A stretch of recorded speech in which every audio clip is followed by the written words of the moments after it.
They walked with Jesus, spread his message, and changed history. But their fates? Absolutely brutal. This is how all 12 apostles met their end. Peter, the leader of the apostles, was arrested in Rome under Emperor Nero. Knowing what was coming, he didn't beg for mercy. He embraced it. But before his execution, Peter made one final request. "Crucify me upside down. I'm not worthy to die like my Lord." The Romans granted his request. Hanging upside down, blood rushing to his head, he endured an agonizing death. A brutal end, but one he chose willingly. Andrew, Peter's brother, faced a similar fate. In Greece, he was sentenced to die on a cross. Not a traditional one, but an X-shaped cross, now known as St. Andrew's Cross. Unlike others, he wasn't nailed. He was tied up, making his suffering last longer.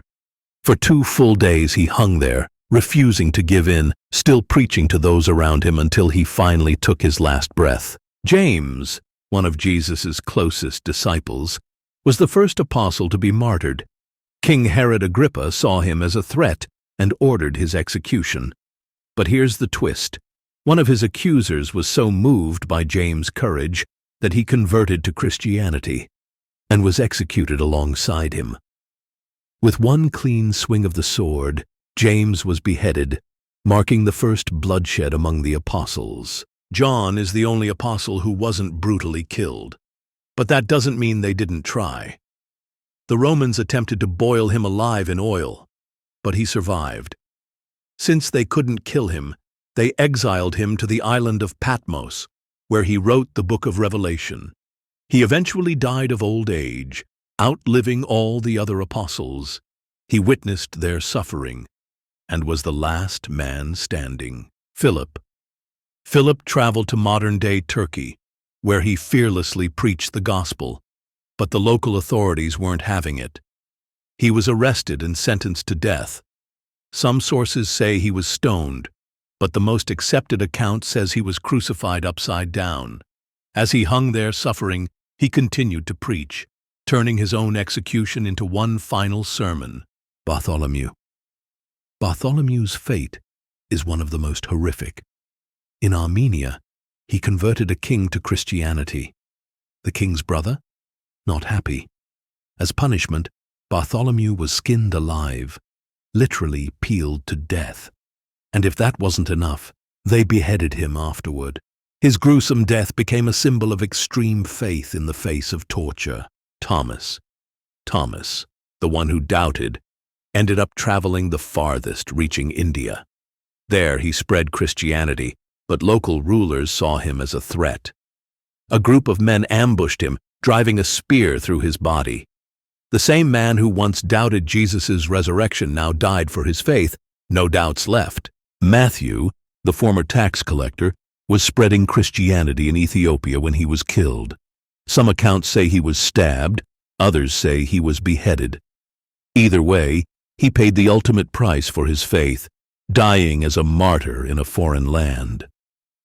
James, known as James the Less, was preaching in Jerusalem when religious leaders turned on him.